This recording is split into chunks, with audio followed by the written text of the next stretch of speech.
Hello students, intermediate students. मैं आज आप लोगों को मैंने कल आपका क्लास लिया था और उसी बेसिस पे मैंने आपसे प्रॉमिस किया था कि आपको बेसिस ऑफ ह्यूमन बिहेवियर में जो ह्यूमन बॉडी की जो सबसे छोटी यूनिट या पहली यूनिट है, छोटी यूनिट है कोशिका, उसके बारे में मैंने आप लोगों से कल डिस्कस किया था। कोशिका, जिसको सेल कहते हैं, एक टिपिकल सेल होता है जिसमें टिपिकल सेल गोल दोहरी परत जैसे उसके अंदर एक पदार्थ भरा रहता है जिसको साइटोप्लाज्म कहते हैं। उसमें एक केंद्रक होता है जिसको न्यूक्लियस या केंद्रक कहते हैं।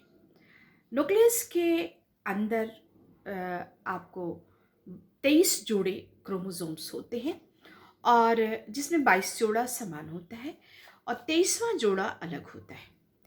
यही न्यूक्लियस का यही पार्ट इस बात को डिटरमिन करता है कि कोई जन्म लेने वाला बच्चा वो लड़का होगा या लड़की होगी। ये न्यूक्लियस, ये जीन कहलाता है। ये जो 23वां जोड़ा है, जो माता पिता की तरफ के जो गुण होते हैं, माता और पिता दोनों के गुण का समावेशित रूप लेकर बच्चे को जन्म दे, बच्चे के अंदर इंसर्टेड रहता है प्राकृतिक रूप से। तो ये जो बनावट है, और इसमें एक चीज़ और यहाँ पे डिस्कस करने की है कि इसके अंदर जो पदार्थ भरा रहता है उसको साइटोप्लाज्म कहते हैं। और साइटोप्लाज्म आपका इसमें जो सेल के जो मेम्ब्रेन कहलाता है, जो चारों तरफ से दोहरी परत होती है मेम्ब्रेन में, तो ये जिसको कोशिका आवरण कहते हैं हिंदी में। इस आवरण में ये दोहरा होता है और इसमें बहुत बारीक, हमारे यहाँ आटा चालने की चलनी होती है, उस चलनी जैसा छिद्र बना रहता है।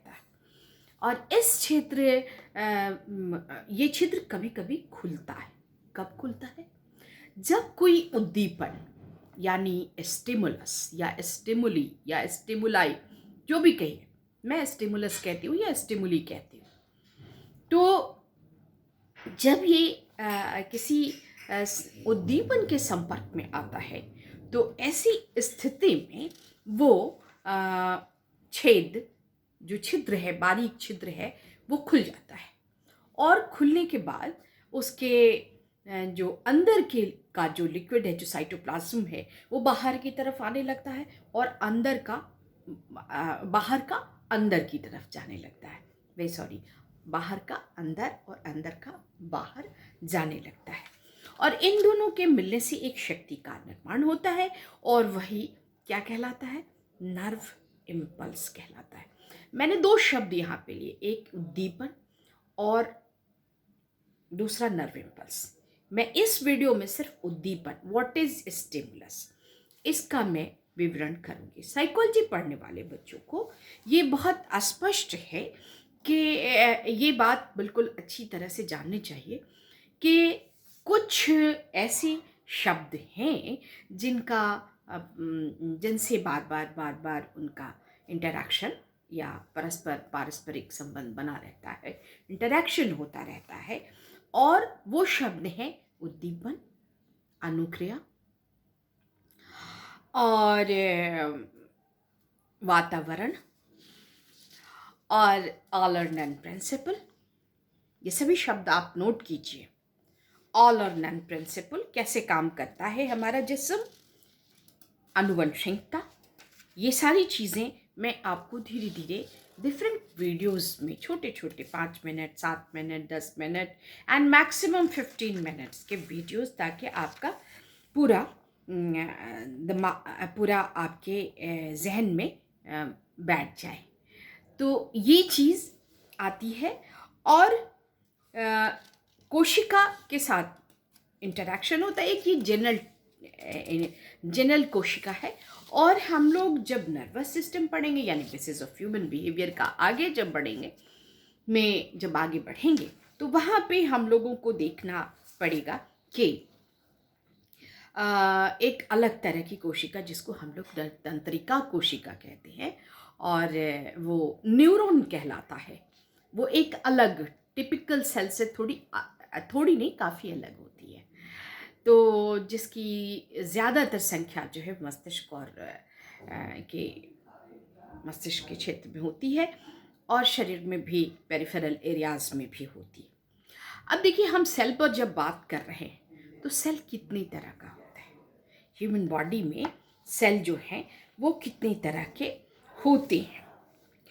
तो जो भी हमारे देखिए, शरीर का निर्माण मल्टी सेल से, बहुत सारे कोशिकाओं के से हुआ है। और जब थियरी ऑफ इवोल्यूशन, ये शब्द भी आपको जाना हुआ है, लेकिन इसको हम अगले वीडियो में आपको बिल्कुल निश्चित कर देंगे कि ये क्या चीज़ है। थी विकासवाद का नियम। आप में से बहुत ने जिसने ध्यान से पढ़ा है विकासवाद का नियम, जो डार्विन ने दिया था, उसको आप ज़रूर जानते होंगे। अगर नहीं जानते हैं, हम इसको क्लियर कर देंगे। देखिए, एक सेल से बना अमीबा, ये आपको पता होगा, वो मल्टी सेलर में है। इसको थ्योरी ऑफ इवोल्यूशन ने एक स्केल पर बिठा दिया। यहाँ अमीबा और इसके अंतिम छोर पर मनुष्य। और तंत्रिका कोशिका वहाँ से शुरू हुई। कुछ नीचे के जितने भी एनिमल्स एंड इंसेक्ट्स हैं, जो भी जीव हैं, उनमें नहीं पाया जाता है। लेकिन वहीं पर एक जंतु है जिसको हम केचुआ, अर्थवॉर्म जिसको कहते हैं, वहाँ से तंत्रिका कोशिका यानी नर्वस सिस्टम की जो रचना है वो देखने को मिलती है। क्योंकि वहाँ पे कोशिकाओं में विशिष्टता आ गई। विशिष्टता, किसी कार्य के लिए कोई एक कोशिका रिस्पॉन्सिबल होने लगी। अब यहाँ पर रिस्पॉन्सिबल की बात आती है कि कोशिका रिस्पॉन्सिबल यानी उस किसी एक कार्य के लिए, जैसे उंगली हिलाने के लिए, इसको मैं इतना सा चाहूँ तो इतना हिलाऊं, इतना सा चाहूँ तो इतना हिलाऊं, ऐसे करना है तो ये करूँ। लेकिन ये सारे जानवर में नहीं होता है। इंसेक्ट्स में जैसे आप मक्खी को देखिएगा तो वो मक्खी जो है वो पूरे शरीर से घूमती है। लेकिन मुझे अगर चाहिए, आप इन लोगों को देखिएगा, डांसर्स को देखिएगा, तो जिस बॉडी को घुमाना चाहती हैं ऐसे, इस तरह से। ये तो बहुत हल्का सा प्रैक्टिस है, मैं अपने डबल चिन को कम करने के लिए करती हूँ। लेकिन आप देखेंगी कि डांसर्स तो ये मेरी दोनों आईब्रोज जो है ऊपर नीचे हो रही हैं, लेकिन वो तो प्रैक्टिस से अलग अलग भी करती। एक को उठाएंगे फिर दूसरे को गिराएंगे, फिर इस तरह से भी करती। तो हम अगर चाहें तो एक आंख को बंद करके एक को खोल सकते हैं, एक को बंद करके एक को खोल सकते हैं। तो इस तरह से ये जो है कि प्रत्येक कार्य के लिए हम निश्चित कोशिका जब प्राप्त होती है तो यही हायर एनिमल की पहचान मानी जाती है।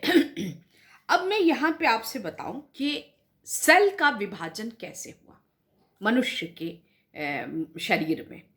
तो जो कोशिकाएं, 3 प्रकार की कोशिकाएं आई। यहाँ पर सेल पर ही हम बात कर रहे हैं। 3 तरह की कोशिकाएं हमारे पास आई। पहली कोशिका के जो दक्ष हो गई ऐसे कार्यों में जो बाह्य परिवर्तनों को, जिसको हम उद्दीपन कहते हैं, वातावरण के परिवर्तन को जिन कोशिकाओं ने ग्रहण करना शुरू कर दिया, उनसे हमारा एक ग्रुप ऑफ सेल जो है वो उस तरह से तैयार हो गया, उस कार्य में दक्ष हो गया, तो उसको रिसेप्टर सेल कहते हैं। उसको क्या कहते हैं? रिसेप्टर सेल, और हिंदी में उसको ग्राहक कोशिका कहते हैं। ग्राहक कोशिका कहते हैं। यानी जो बाह्य जो हमारा वातावरण है उससे संबंधित जो भी परिवर्तन आता है उसको ग्रहण करने वाली कोशिका का एक समूह तैयार हो गया, and that is called receptor cell, group of receptor cell. एक तरह की ग्राहक कोशिकाओं की एक। दूसरा है आपको कि जो भी सूचना हमको बाहर से रिसेप्टर सेल ने लेकर दिया, उस सूचना को मस्तिष्क के निश्चित क्षेत्र में पहुंचाने से वाली जो कोशिका है, उससे संवाहक कोशिकाओं का काम ये हो गया। कुछ कोशिकाएं ऐसी हो गई जो रिसेप्टर सेल ने इंफॉर्मेशन कलेक्ट किया, उसको लेके मस्तिष्क के निश्चित क्षेत्र में, ये जो मस्तिष्क है इसमें क्षेत्र बटे हुए हैं, हर कार्य हर जगह से नहीं हो सकता है। इसका विभाजन किया हुआ है कि किसी आंख से अगर कोई उद्दीपन टच किया, जैसे हमने कोई चीज़ देखी तो वो ऑक्सीपिटल लोब यहाँ जाएगा, कान से हमने सुना तो ये टेम्पोरल लोब में जाएगा, और हमने अगर कॉग्निटिव वर्क तो फ्रंटल लोब में आएगा ये, अगर मोटर फंक्शन के लिए है तो पेरिएटल लोब में आएगा ये। तो ये नहीं, पेरिएटल लोब आपको पढ़ना है, पेरिएटल लोब, ये चारों लोब्स भी आपको पढ़ना, मैं इसको भी आपको क्लियर करूंगी आगे। पहले इसको हम लोग स्टेप, किसी भी साइंटिफिक स्टडी के लिए स्टेप वाइज स्टडी जरूरी होती है। तो संवाहक कोशिकाएं बन गई, और एक तीसरा ग्रुप कोशिकाओं का बना जिससे प्रभावक कोशिकाएं।